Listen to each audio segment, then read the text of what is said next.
Hello, friends.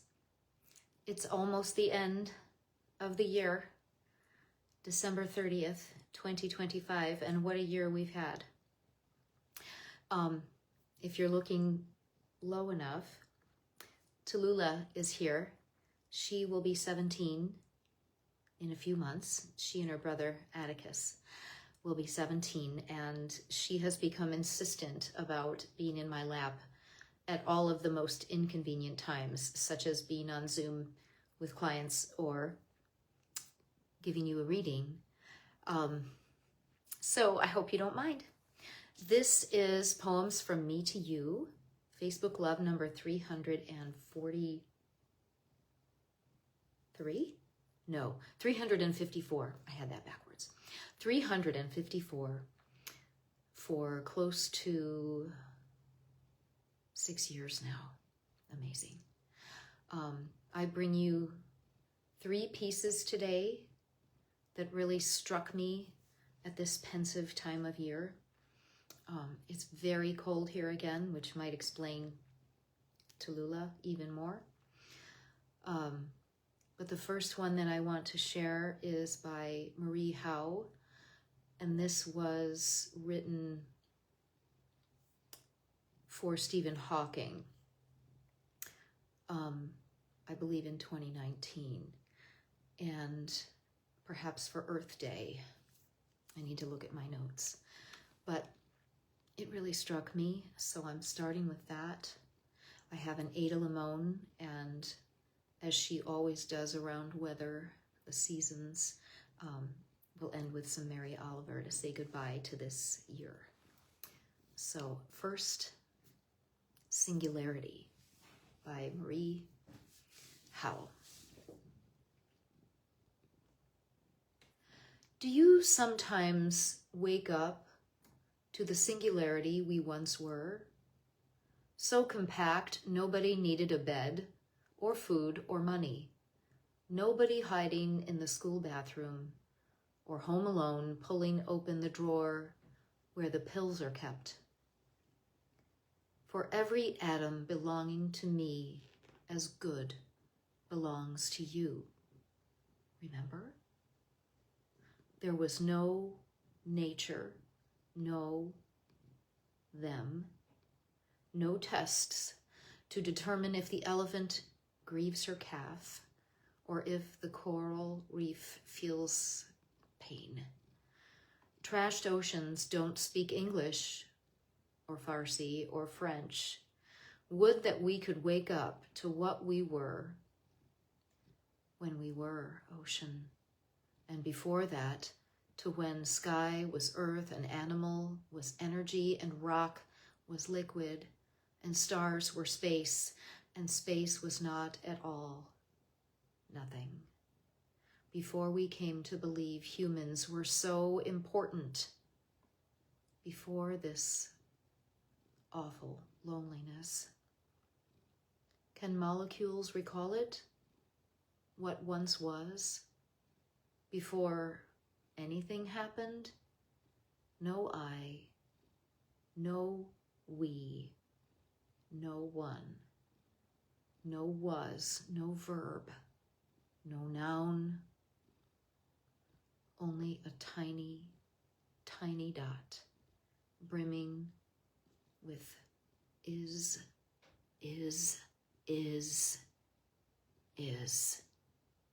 all, everything, home.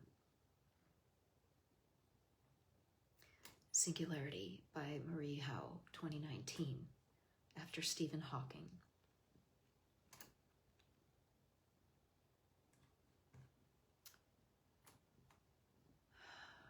We have changed the earth so much.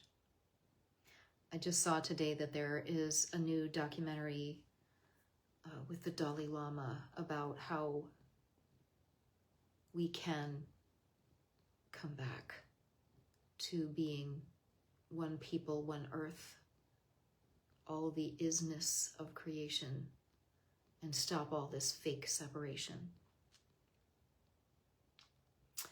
This next one by Ada Limon, who was our poet laureate. is called Startlement. It is a forgotten pleasure, the pleasure of the unexpected blue-bellied lizard skittering off his sunspot rock, the flicker of an unknown bird by the bus stop, to think perhaps we are not distinguishable and therefore no loneliness can exist here. Species to species in the same blue air, smoke, wing flutter buzzing, a car horn coming. So many unknown languages, to think we have only honored this strange human tongue. If you sit by the riverside, you see a culmination of all things upstream. We know now we were never at the circle's center. Instead, all around us, something is living or trying to live. The world says what we are becoming together. The world says one type of dream has ended and another has just begun. The world says once we were separate and now we must move in unison. Startlement by Ada Limon, the 24th Poet Laureate of the United States. In the deepest winter, I find myself, as I say every time, every winter, very pensive. It's my version of hibernating, I suppose. And I think about, especially where we are, if we're very far north this time of year, very far south if it's the summer, how the earth rests, it goes to sleep, it has a cycle. And we humans have tried so valiantly to erase the cycles in the last 100 years or so. And I guess I ask a question, which is, how's that working for us? Not well. So while I'm pensive and thinking about what is and what's coming and what was, I like the space and the cold as a container for that kind of thought. And I try to sink into just being, and I give myself permission to rest more. Okay, here's a third one, Winter Sleep by Mary Oliver from the collection 12 Moons. If I could, I would go down to winter with the drowsy she-bear, crawl with her under the hillside and lie with her, cradled, like two souls in a patchwork bed, two old sisters familiar to each other as cups in a cupboard. We would burrow into the yellow leaves to shut out the sounds of the winter wind. Deep in that place among the roots of sumac, oak, and wintergreen, we would remember the freedoms of summer, and we would begin to breathe together, hesitant as singers in the wings, a shy music, oh, a very soft song. While pines cracked in the snow above and seeds froze in the ground, and rivers carried a dark roof in their many blue arms, we would sleep and dream. We would wake and tell how we longed for spring. Smiles on our faces, limbs around each other, we would turn and turn until we heard our lips in unison sighing the family name. Winter Sleep by Mary Oliver. I heard someone in an interview the other day talking about hope. And this time of year also is a good time to examine hope and rediscover it if you miss it, if you mourn its absence. In times when things feel very troubled and the solutions look distant and possibly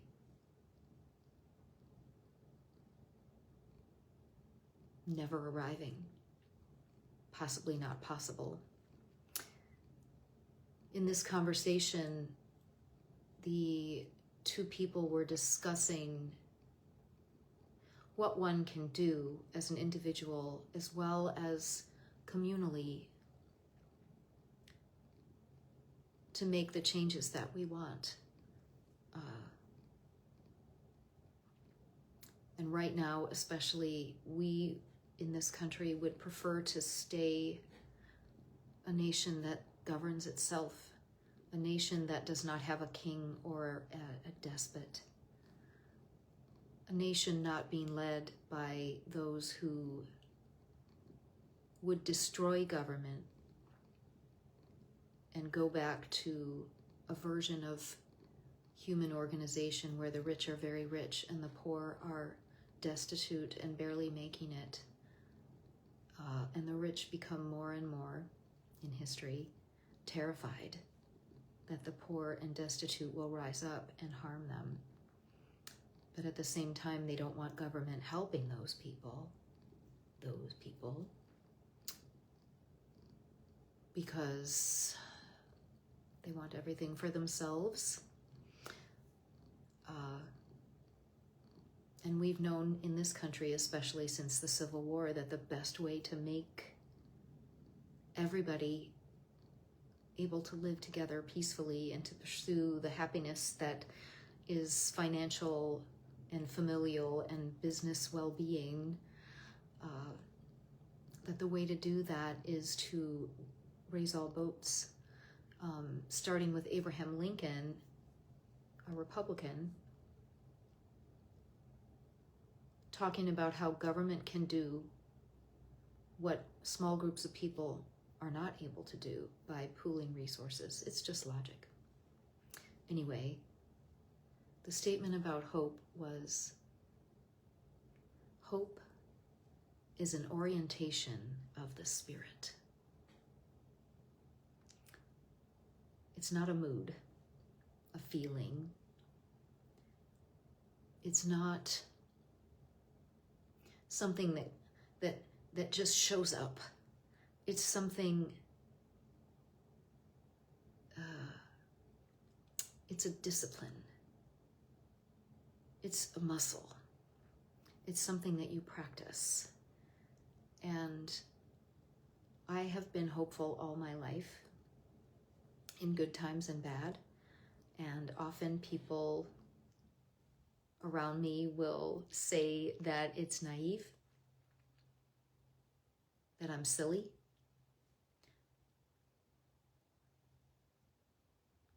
But the only thing that's ever made the world change is people hoping and practicing and moving toward something. Maybe one of these days I'll do a poem about suffragettes or something like that. They worked for about 100 years to get the vote in our country. That's a long time of being spit on and laughed at and jailed before we had the chance to participate fully in our country. And then it wasn't until the 70s that women could even have their own checking account. So we continue. And that's just one example of how hope works. So, ending the year with my sweet, very old baby girl. This is Poems from Me to You, Facebook Love, number 354. I'll see you soon.